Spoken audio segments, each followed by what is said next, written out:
Hello, everybody. Welcome on the Lights on Data show. Today, we're going to talk about best practices in data storytelling, while, of course, being datacated. Can I introduce our guest now? Please, please. So if you don't know who our guest is, or if you don't know our guest, that means that you don't have LinkedIn, which I think it's a very low probability. She's a LinkedIn top voice. She organizes one of the most popular conferences in the data field. She invented the word as well and patented it, which I think is genius. She seems to be on fire. She wakes up every day at 5 in the morning. She has 2 daughters. She runs many kilometers daily. And she somehow, I don't know how, that's what we're going to find out today. She's always calm and smiling. So let's find out her secrets. Everyone, please welcome Kate Strachny. Hello. Thank you so much for having me on the show. Very excited to be here. And yes, I think I sometimes am on fire, and I've been actually waking up even earlier these days, around 3 or 4 a.m. But that. Thank you for having me on the show. And before we get started with anything, I do want to let you know that data is not scary. So those thank you guys for the shirt. I love this shirt from Lights on Data. So yes, let's do this. The little That's red awesome. monster. It looks very good on you, Kate. Yeah, and matches your nails, your fingernails, which is great. Yeah. Okay. Yeah. Well, first, we have to mention, please use the hashtag Datacated throughout the show, because if you do, you'll enter a chance to win a Datacated storytelling course. Oh, that's amazing. So we're going to keep reminding people as they're coming in to use hashtag Datacated. Just put in the comments and you'll be entered to win the course. Towards the end, we'll have the draw. Amazing. That's a real treat. Okay, so Kate, I want to know some of your secrets. So you're very motivated, and I wanted to ask you, what drives you? What are your biggest drivers in life? I would say independence. I think I always wanted to do my own thing, the ability to work on my own schedule. I love work a lot. People might say I work too much, especially if you live with me. You're probably like, oh God, you're on your laptop at 5 o'clock in the morning, want to sleep in. That's something probably my husband would say. But I think what drives me the most is the willingness and the ability to just do things on my own terms. That's very interesting, because you initially, I think you worked for a big company, one of the big 4, if I'm not mistaken. So I guess you were working a lot as well, but there was not that much freedom there. So I can totally get that. So out of all these many things that you do, what brings you the most joy?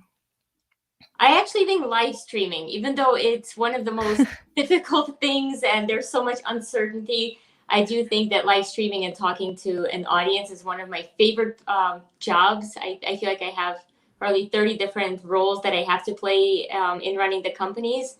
This is definitely the most fun, just chatting with people. I absolutely miss people. No thanks to COVID. Oh, God. Yeah. Been able to hang out in so long. So, yeah. One of the things that, George always comes out of his office and says, Kate is doing this and Kate is doing that. And to me, it seems that you're very creative and you come up with very many ideas. And, everyone has their own way of coming up with ideas. Some people meditate, some people write things down. I need to lie down in order to pace in the house to come up with ideas. What is your way of coming up with ideas? Or they just pop up? I think sometimes they pop up when I'm running or listening to an audiobook or something. I get ideas because I always notice myself. I stop running, bring out my phone and email myself whatever that idea was. And a lot of other times I am sort of laying down. So we have that in common. When I'm putting my kids to bed, a lot of times it takes about an hour of me sitting near their beds in the dark while they interrupt with, hey, tell us knock knock jokes or do this or water. Where's my stuffed animal? Between all that, I kind of get some downtime to just sit and be in my own thoughts. I think that's where most of my ideas typically come from. And does that also apply to when you're creating data stories? Is it because there's a thought process, there's you're churning at times.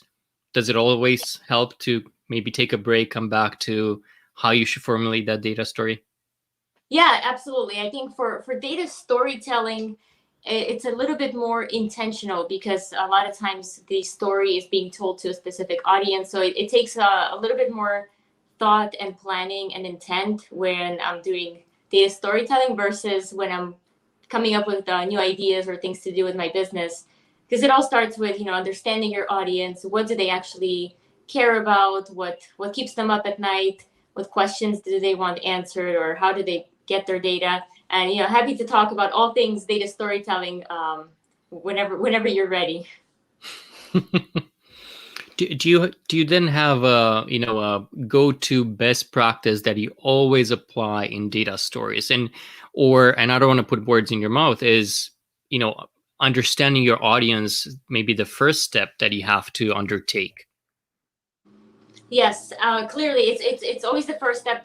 When I do training and tell people what data storytelling is, I first set the stage and let them know that telling stories with data is more impactful than simply telling stories without data, or showing people data without a story, right? So putting those two things together can have a much bigger impact. I think once you've identified kind of the context, what your audience cares about, and all that good stuff, the next step typically for me is to think about what is the one thing that I want to share, right? What's that one story I want to tell? Because if you're telling people 3 different stories or asking for 3 different action items, chances are they're going to be confused. They're not going to take any action at all. So focusing in on that one specific thing that you want to share. Well, that's a good, and I think that really applies to other things as well, when it comes to delivering that message that needs to have an action item based on it. Yeah, I mean, even in trainings and in workshops, that's the main idea, right? Tell them at maximum 3 things so that they can implement them right away after, they listen to what you have to say or read your thing or watched your video. Yes, absolutely. So one main thing. Yes. Do you have a favorite medium for telling your data story? Does it have to be embedded in a visualization tool, or you copy paste visuals and merge that with a written component, maybe in a Word document or on a web page, or do you have a preference on that? It always depends on the exact situation, but lately I've been fascinated with animated charts, right? So the Sankeys that show flow from one to another, or geographic changes over time. So things that are animated and move. So a quick video, maybe with some narration in the background, has been really, really exciting for me because it's new, it's different, but it's not so new and different that people can't understand it, right? I think it's more of a guided tour where you have the narration. People don't have to read, they can listen to the story, but then they have those visuals to go along and drill home those points. Just want to say hello to our audience. Thank you everybody for joining us in, and thanks for starting to use the Datacated hashtag for a chance to win a Datacated storytelling course. Well, hello everybody, and glad that you're all here. And please feel free to also ask questions, because how many times do you get a chance to engage with Kate? Only every day, George. We're not Well, this is the right space for it. Absolutely. So back to the data storytelling then.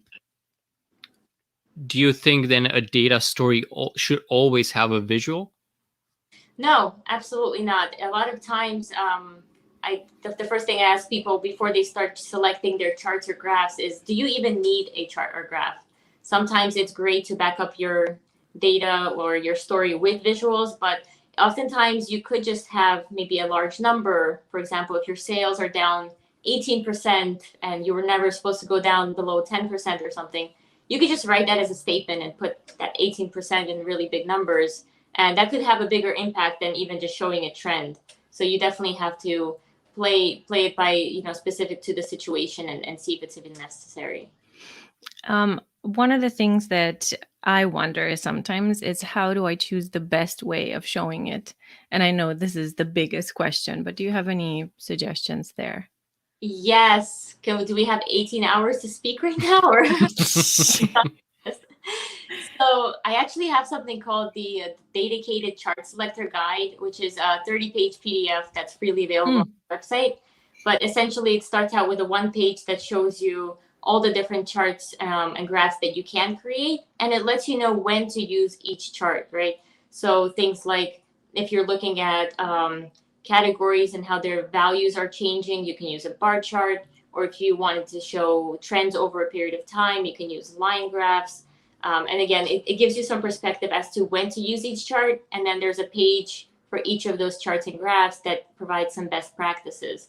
Now, you're asking a really good question. I actually had a session with a senior data person at a bank yesterday who was struggling with the very same issue, right? She's creating data visualizations and she wants to spice it up. She wants something that will stand out. She wants something like, what's a better way to show this?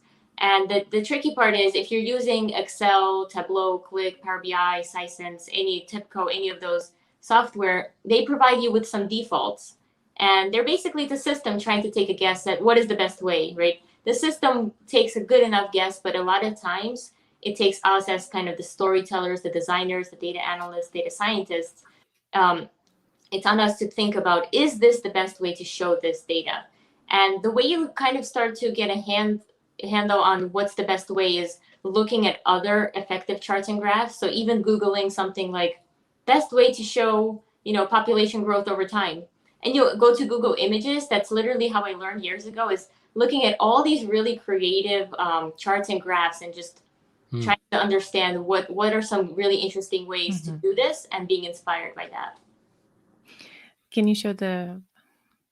Yeah, well, I want to follow up with a question from Marcos here that's asking for any recommended tools for visual animations. Yes, you can. So I've used Tableau before to create animations, but I would highly recommend Flourish Studio. It's free to use, and they have the coolest visuals that you can create that are animated. Definitely love them. Oh, I gotta check that out, and I want to bring this to our audience attention, that you have this Datacated Visualization Tools Guide. And yes, it's not just on animations, but data visualizations in general. So I do encourage everyone to go in and check it out. It's free to download. So I'll put in the link in the comments afterwards, unless somebody from the audience can help me out and comment that link to everybody. Yeah, I'll just make one quick point here. So I think this is the chart. This one has 20 different tools. I'm actually updating this to include 5 more tools. Wow. At some point this weekend, if I have a chance, I will do it. It's been on my list for a while, but I am expanding it. It'll be the same link, but we'll have even more tools covered, and really gives you a sense for anyone shopping around or thinking about which tools are effective. You'll see Flourish is actually on there. It's towards the bottom of that first column. So it gives you an idea of how much are the tools, what can you actually do with them. Really good for those just starting out in this space as well. That's amazing. That's awesome. Kate, do you have any real life examples of really bad visualizations? I don't know, from your work or somewhere from your past. Can you give us is it possible to tell us a little bit about it? Yes. So two examples immediately come to mind, and I could probably dig them up, but I'll spare people the time of me trying to click and find stuff. One was a fairly recent event with COVID. Actually, there were some COVID numbers represented in a bar chart. It was on the Florida news. It was probably a couple of months ago, and I think they were trying to push a specific message or agenda, or maybe this was an accident. Who knows, right? I don't have the details. But anyways, the chart was picture a regular bar chart that shows you weekly number of COVID cases, and as the numbers went up, the bar chart sizing went down, right? So if you had more cases, you would expect a bigger bar, but you had a smaller bar. And even that was not very consistent, because you would think maybe they flipped it somehow. It was not even consistent. So basically they had a random bar chart with random numbers on them. And it was very confusing. There was also some crazy background with colors on it, and every bar was different color. It was a complete mess. I actually posted about this and recreated that chart to make it more effective. But yeah, there are definitely ways that you can mislead your audience, unfortunately, with improper, use of visuals. There's one that I shared over at your conference when I presented there, and it was this 3D bar chart.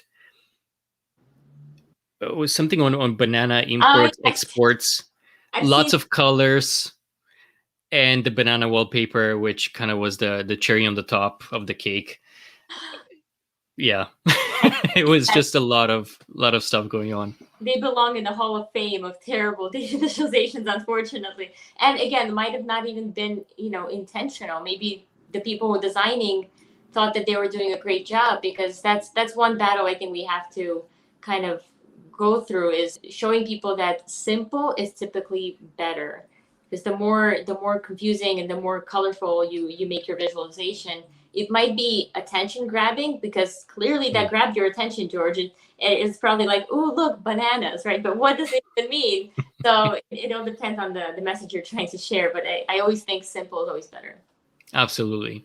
So then Christiane has a question on, do you still have the idea of a picture tells 1,000 words? I've seen just pictures like the banana picture, I guess, and no text, so people will listen to you. Is that right? So a picture tells 1,000 words. I read another quote that a data visualization tells 1,000,000 words or something like that, because it's a better picture. I do think pictures and visuals are very powerful. There's definitely some psychology and science behind humans being able to gather information quicker when visuals are used, or retain information in their memory. So I do think images are very powerful.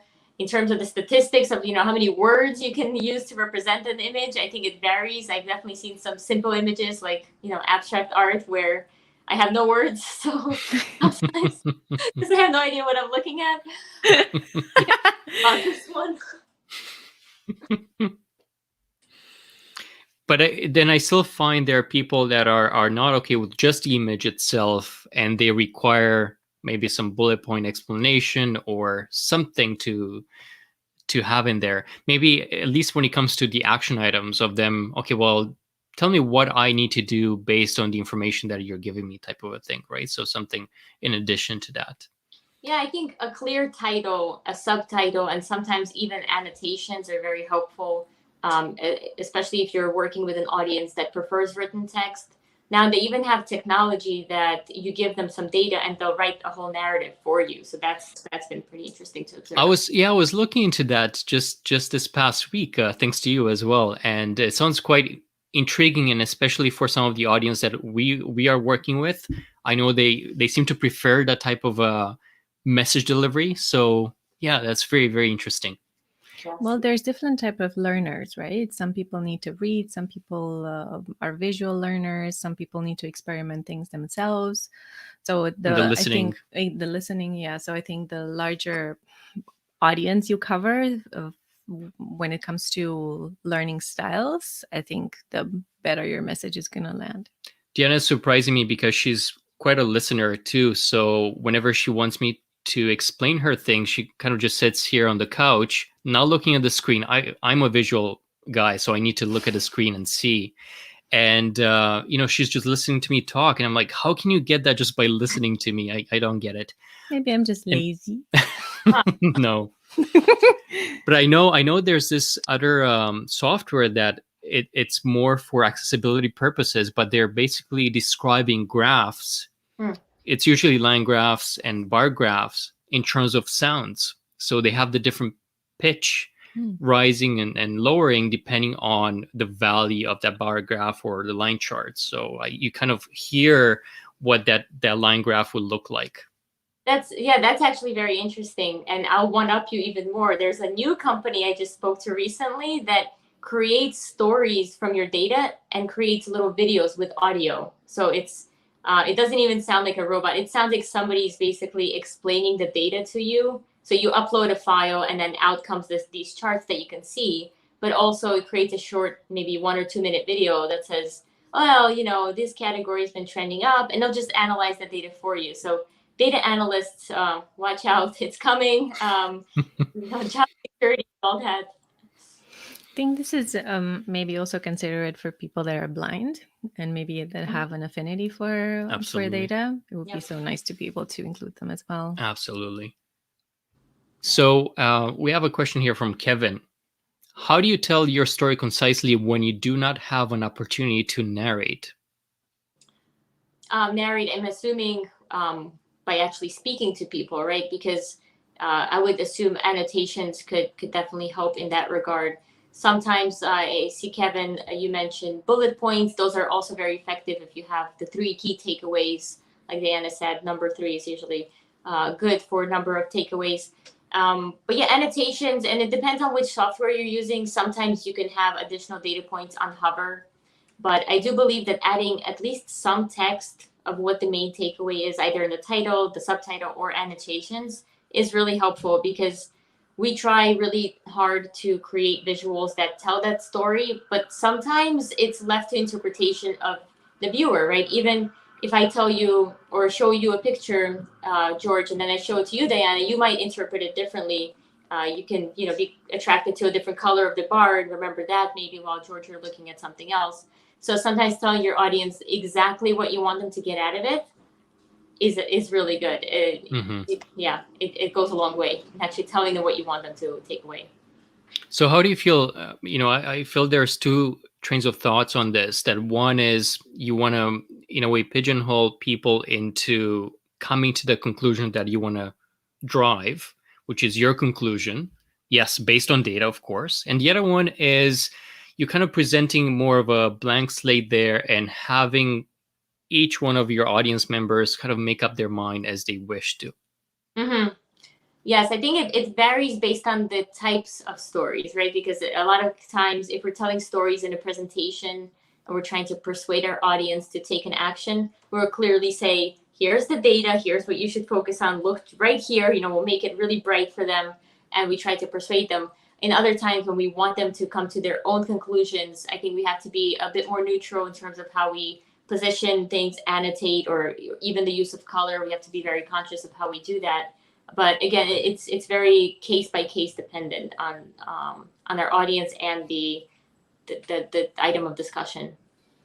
Mm-hmm. Absolutely. Kate, how come that you are so in tune with everything that comes out? So I find it amazing, and you're always a step before everyone of finding out these things. Wait, be specific, Dan. Which one? What are you talking about?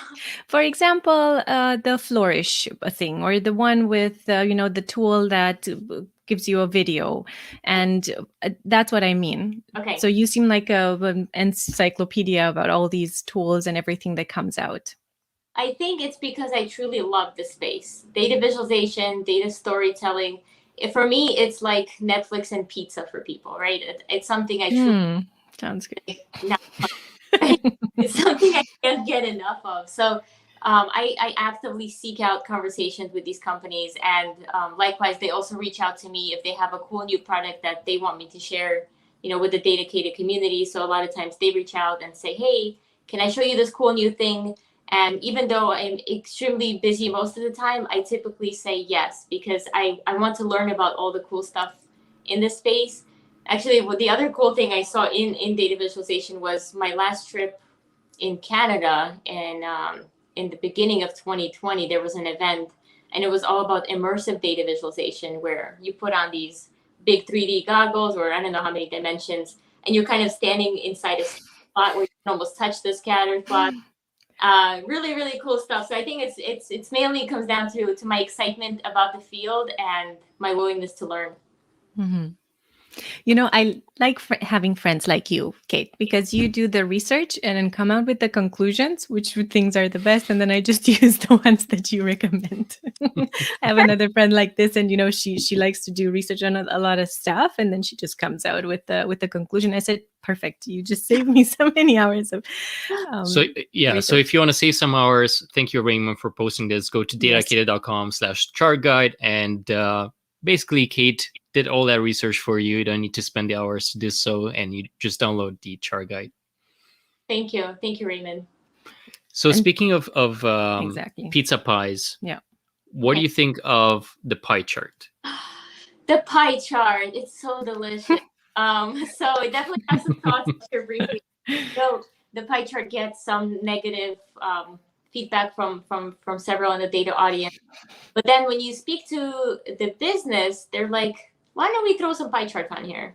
And when you ask them why, they're like, oh, we, just spice it up, mix it up. Let's see some new types of charts, because they don't want the boring old bar chart or line graph. And the reason I think pie charts get some hate is because a lot of times they're not used properly, right? We might use too many slices in the view, and the colors kind of start to mesh together. It becomes messy. And research shows that humans, and most of us are humans, have difficulty in deciphering the sizes of slices. And we are much better at telling apart different sizes of rectangles or squares. I actually uncovered a brand new chart yesterday during a training that I haven't used before called the waffle chart, which is a really nice alternative to that. But I tend to use tree maps instead of pie charts. But yeah, for pie chart, I'd say some best practices are, making sure that you don't use more than 5 slices. If you have more than 5 slices, it's probably best to use a tree map or a bar chart to show your visualization. And then the last thing I'll say here is make sure that the sizes of the slices go from greatest to smallest. So people know that, okay, this is the biggest slice, the next one is going to be the second biggest, and so on. So they're not confused by that layout. Absolutely. And I don't know why, and there's certain data visualization tools that kind of have this role embedded, but so many others that don't. And in a way, I understand why you want to provide that freedom to the creator, but why not just, have it as the default rule in there? It makes it so much easier. Yes. So we should have visualization classes in school. Do you agree? I think so. Data visualizations, yes. I think it's a must-have skills. Yeah. For work. Even if you don't create them, you have to be able to. Well, I even think that as a citizen, actually, just as a human being, we encounter data visualization so much in our life, not just in our work life, but I mean, just looking at the news, we get influenced, right, by a newscast trying to prove a message. And I think it's good for us to identify a bad way of doing things and to make sure that we're not being misled in some of these news items. Well, okay. I have an opinion for that. So, but doesn't a good data visualization, doesn't it not need explanations because it's very good? Yeah, but I think you just need to identify when a bad practice is being used. That's misleading. It's still good. It still looks good, but it could be misleading once you're looking into the details. 1-0, George. No. For today.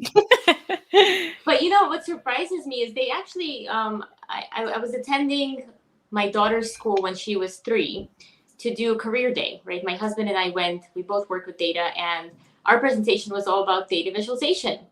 And we were talking to 3-year-olds. Okay, not sure how many 3-year-olds you know, but I was surprised to see that they were all very proficient with data, even though they never learned the proper maybe names of X and Y axis and height and width of bar chart and stuff like that.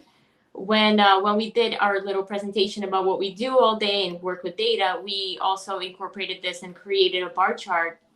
We used Skittles, the candy, the rainbow candy, and we each had the child pick one Skittles, and they would hold it, and then we would count them up and create a tally of the different colors, have them use crayons. And surprisingly, all of the 3-year-olds knew how to build this bar chart. Some of them ate the Skittles before we got to tally. So we had to use it. Some of them had it melted in their data quality. I know. It's not a great choice of candy, I guess, for that explanation. They got to eat it after. I just told them it's very hard to get 3-year-olds to hold candy and not eat it. But it was very, very eye-opening for me because I'm like, if 3-year-olds get it, then everyone should technically understand it. And these are kids from, they're not especially smart kids. They're just all regular kids. Right. And somehow I think, I don't know if it's this new generation that's getting it, but somehow if it does apply to all generations, as we grow older, we kind of tend to lose some of that. So how do you make sure that everybody is at the same level of understanding when they're looking at the same thing? Because maybe that's one of the first assumptions that we have. Everybody starts with the same playing field. So should we position our data story from maybe assuming that nobody really knows about this, so we need a little bit of intro education on the topic first, and then introduce that data visualization piece and go into the data story? Or do we assume that our audience is, just has that level of understanding that we would expect? I absolutely love this question, Eric. And I actually covered this in the Datacated Storytelling course. This is referred to as the curse of knowledge a lot of times, because as data storytellers or presenters in general, we feel, and this is just human psychology, I guess, we feel that what I'm saying, you should already know this, right? Because we think that our experience reflects those of others as well. And that's so difficult for especially instructors in any field to kind of go back to that time when you didn't know something. And although it's very, very difficult, I'm not even going to try to explain how we can change our own psyche, our brain, and rewire it to go back to the time when we didn't know something. But I think if you're conscious of that fact, you will already do a better job than somebody who doesn't recognize that, oh, maybe I should take a different approach. So I think my answer here would be is, instead of making assumptions, do your research, because most of the time you know who your audience is going to be. That was step one of the data storytelling process, right? Assessing your audience and talking to them, getting a better sense of what they actually are aware of, what are their skill levels when it comes to interpreting charts and graphs, how well do they understand data in general. So doing that research beforehand can definitely help you position the story in a much better way. You won't get 100% of the audience to be in the exact same place where you think they are, but the more research you can do, the better off you'll be in positioning that story. Yeah. Yeah, for sure. So knowing your audience is key in this, because you don't want to sound disrespectful if you explain too much. If those people know already, it's like, oh, this person is telling us something like we were kids. Yeah. And this reminds me when I was in my yoga teacher training, the teacher told us, imagine that you are behind a curtain and the person can't see you. So this is how you need to explain things to be so clear, as if someone couldn't see you and they need to do just by the words that you're using. Wow, that's really interesting. And I didn't know that. So you're a yoga trainer now? Yeah. So I'm among other things. So this is, yeah. This is one of her hobbies. Okay, cool. Yeah. And as Andrew was mentioning, reiterating what he said, that instead of making assumptions, do your research and understand your audience. Such great advice for both the data storytelling, and running a business. Absolutely, Andrew. Absolutely. And as Shruti here was saying, good visualizations can be like visual aid for your explanation for better understanding. Yeah. So Kate, let's talk a little bit about your course. So we talked about bits and pieces, and there's a wealth of information and of knowledge when it comes to data visualization, and you have a wealth of knowledge. So how were you able to structure everything in a course? And how did you, choose the sequence and the information that you put in there? Yeah, thanks for asking that. So the way I sequenced the course was, we start out with what is data storytelling, what is data visualization, kind of getting people in from the ground level and letting them know why it is important to tell stories with data, to really make them understand that it's more effective than just showing data or just telling stories. Then we go on to, what is the data storytelling process, and we take a deep dive into every step, like identifying your audience as one of them, or assessing what type of story are you telling. Is it to a small group? Is it a presentation? Is it one-on-one? Because all of those different types of stories are going to be impacting your visualization different and how you tell that story. And then I do have a pretty extensive section on visual best practices there, because I do feel like it's important to take the time and effort to really tweak the presentation and keep iterating it and getting feedback and making sure that you can actually go through that whole process. Oh, look, there it is. I thought that was my internet going again when things started moving. So thanks, George. Yes, so we go through the components of an impactful data story so people can really understand what makes it impactful, memorable. We call it sticky. And then here you'll see the visual best practices. So talking about how software doesn't matter as much, but it can help you. We talk through chart selection, removing clutter, proper use of color, which could be a course on its own, which it will be eventually. And then we get into actually presenting your story. So kind of hands-on, how do you actually present? how do you get feedback, maybe use animation like we alluded to in the beginning of our discussion. And again, wrapping up with kind of like, what are some examples of good stories out there that people can be inspired by? Well, your course will for sure be awesome, and it is awesome. Thank you so much. Who is this course for, Kate? Is it just for people in the data field or for business analysts or others as well? Yeah, I think when I was creating the course, it was for a very specific target audience, and it's basically the data analyst or data scientist who is might be very good at the technical skills or even at the software skills, but is not sure how to take those skills and actually take a business problem and present a data story. I think this data storytelling is considered a soft skill, kind of like communication, and it's something that I think is difficult for the technical folks to really go ahead and practice with. So that's the audience I had in mind. I do assume it could be useful for business analysts and others, but yeah, those would be the audience. So Christiane had a comment here. I joined a course that had this acronym, which I'm trying to read, KNWYWS, standing for Know What You Want to Say. This will help telling the story. What do you think? Yes, that's the one of the first steps, is that finding out that one thing that you want to say. So this is exactly it. Know what you want to say before you can draft your story. A lot of times we have the software available and the data, and we start simply clicking around and designing stuff. And I always recommend that you take a step back and keep in mind, what is that one insight you want to share? What is that one message? And I definitely agree, Christiane, is knowing what you want to say goes a very long way, because that's going to drive your whole story. Absolutely. Yeah. So when it comes to know what you want to say, I totally agree. But what I think is also important is that, okay, it's important to say what the conclusion is of the data, but I think it's more important to come up with the action item. Right. So what's next after we found out this? And I don't know if the person analyzing the data can do this, but I always think that the action item is a little even more important than the conclusion that we came to. Yeah. Because I can look at my scale and say, yes, I am overweight, but from I am overweight to I'm going to, I don't know, do something about my diet. There's another step. That's an interesting example, because you clearly are not overweight.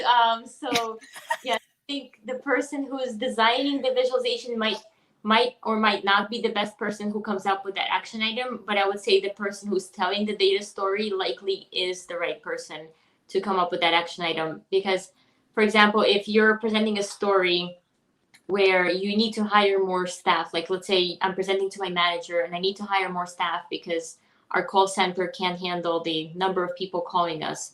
Well, my presentation is going to show how, we have this many people, we can only handle that many calls, and, we're clearly not keeping up.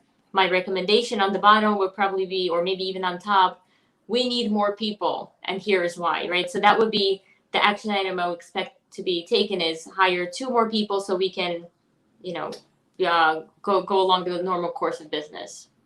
Right. It's a great example. So I do have many more questions, but I want to draw some attention to your upcoming conference, because I think it's something that anybody should try and attend. If you're in the data space or not, this is really a Datacated conference that has a lot of industries. Can you talk a little bit about that? Yes, the conference is coming up so fast. That's taking up all of my free time these days. So the conference is hosted online. It is on May 18th and 19th, 11 a.m. to 2 p.m. Eastern. Oh, there you go, George. You're so good at this. or Dan, I'm not sure which one is you handling the screen. But it's all him, because I see his eyes on the screen. So yes, this is the registration page for the conference. Very, very quick and easy to sign up. We are hosting it on LinkedIn Live. Also, you can find it on the Datacated YouTube channel. Here are some of the industries that we're covering. So we've got financial services, healthcare, and energy on day 1. And then we've got retail, sports, and food and beverage on day 2. And essentially the way it's structured is each industry gets about an hour of airtime, and we have 4 speakers that will present on the challenges, opportunities, or trends that they're seeing that data plays a role in within their industry. So really, really excited because I personally can't wait to hear from all of the speakers. It's an industry event, so you won't hear too much about maybe data itself, but you'll hear about how data plays a role in actually making a business impact. Awesome. And from what I heard, a lot of people are talking about it, and they're even starting to teach it in schools. So yes, Good one. it's getting out there, and I was really in awe in the type of advertising that you started to do. I was able to sort of catch this photo. Let me see if it opens up here. Come on. Technical glitches here. All right. Oh, there. Got to bring it on a different screen here. I do see it. Yeah, there it goes. Yeah. So, banners are rolling. Not the whole banner here in view, but $10 million to put that up. quite a bit. Yeah, quite a bit. You're not making much of a profit from this conference, Kate. No, with all this advertising. People are not walking around because of COVID, so it's wasted effort, And this is somebody from Hong Kong that sent this, so there you go. Of course. And I was surprised about 2 more things, Kate. One is the commission of this particular art piece, and sorry it's taking so long to open up here. There you go. Yes, that's for sale if anybody's looking for items. That woman is going to buy it right now. That's a time. Well, those 2 people, they're just they saw it and they're just heading to register for the conference. Yes. Exactly. And lastly, but not the least, of course, and I think this is from Australia or New Zealand in one of their matches. Oh God! They were managing to do the wave here. I could only catch the last part. It kind of went all in a flash, but. Very creative. Thank you so much. This is awesome. Yes, so that's definitely coming up, and every day we're finalizing more speakers, and we actually have maybe another 1 or 2 sponsors that we're going to announce soon. So very, very excited, but still so much left to be done on this event. That's awesome. You have a lot of experience now with conferences. Absolutely. It just comes easy to you. So let's pick up a couple more questions. First, Andrew is mentioning that there are great speakers at the Datacated Conference, and yes, there's always great speakers. And Grace, I think she enjoyed the marketing that you do, Kate. So let's pick up a couple more questions, and then let's do the draw because we're coming to an end here very soon. Mm-hmm. So let's see. Matthew had a question here on, is data storytelling process a single step-by-step process or an iterative one? Is it something that you need to keep on refreshing, revising? Yes. So the process I have in mind is a step-by-step process, but I think within each step, there are various steps. And as you go through that process, it is sort of a cycle where you sometimes gather feedback from your audience upon telling that story. You might have to retell a story a different way. And a lot of times when you've written your story or you've created it, testing it out with a few key members of your audience before maybe going for the full presentation is key. And then in that case, again, it's going to be iterative one. I think everything with data has to be iterative because things are changing and data keeps changing. So you might even have to change the story as the time comes up for you to tell that story, because the data might actually impact your key message. So Matthew, definitely iterative. Well, Katya here is thanking you for this great information. Shruti has a follow-up. Do you think that after being experienced in storytelling that the process becomes intuitive? Do you think it's a good idea to be intuitive or stick with a particular process? Yeah, I think that goes back to maybe that curse of knowledge, because you feel like you know everything and you kind of just start either visualizing or telling your data story. I do recommend people to go back to the basics sometimes and review some of those best practices and processes. So I'm gonna stick with be intuitive when you really know the data, but still go back to that particular process to make sure that you're not missing anything. Great advice. And I'm not sure if this is Kevin, but trust your gut. So what you're mentioning there too, Kate. Yeah. And Naomi has a question on who did you initially learn from? Just about data storytelling. Was it a particular author or individual? Well, I guess author and individual, they're the same thing, but an author is an individual. I love how much fun you guys have on this show. Yeah, so it all started out with actually one book from Cole Nussbaum or Knaflic. She wrote the data storytelling book, or telling stories with data, or storytelling with data. Why do I keep getting this wrong? But anyways, I read several books, Edward Tufte's books, Alberto Cairo. I learned from Miko Young, Kirk Bourne. There's so many people I learned from, even reading articles. But I think the way I truly learned how to tell stories with data and visualize data is when I had a need for myself to tell that data story or create a dashboard, and actually doing it hands-on while Googling things along the way. Like I mentioned, what's the best way to show maybe, budget data, and then looking at other people's examples, looking at maybe 20 or 30 different examples, and then using that as inspiration to create something that's my own and unique. Yeah, I think that's a great point. So I think we learn a lot of things theoretically in school and in the courses. And then when we have to switch to practice, it's a little bit harder to do. So I teach, among other things, I teach public speaking, and I insist on people having a speech in mind to work on and to apply what we learn.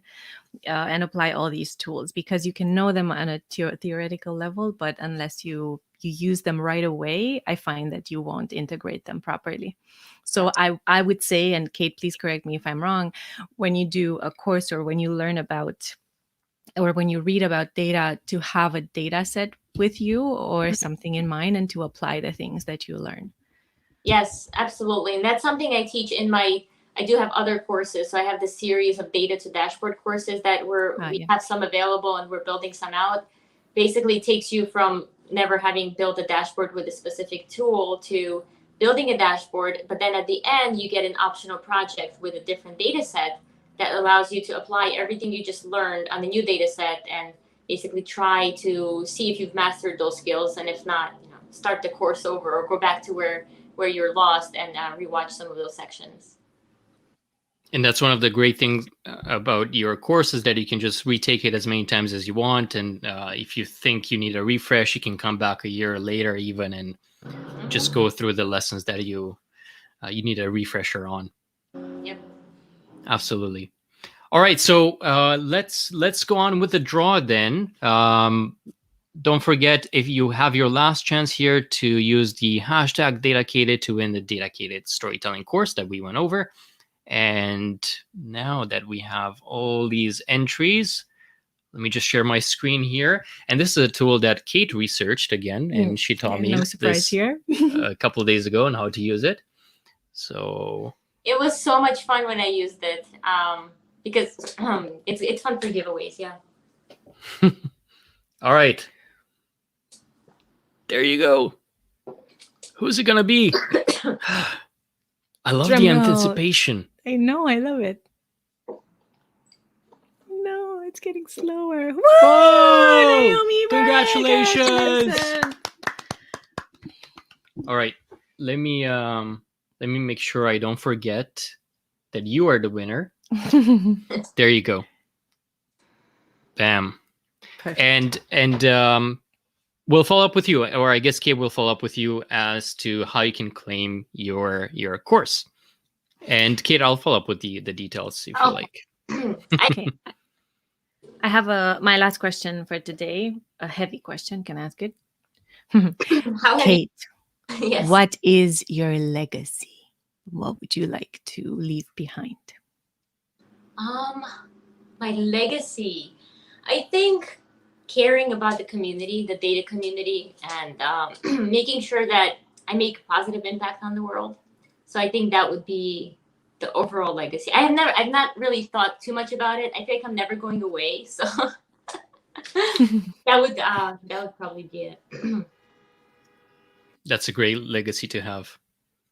And of course, you can't forget about the Datacated legacy. Datacated. There you go. Exactly. I think somebody was inquiring about how they could get that pillow, and I believe Raymond replied. But if not, we'll follow up with the link towards your store. There's a lot of Datacated cool merchandise there. Mhm. All right, Kate. Any parting words? Well, Where can they register for the conference?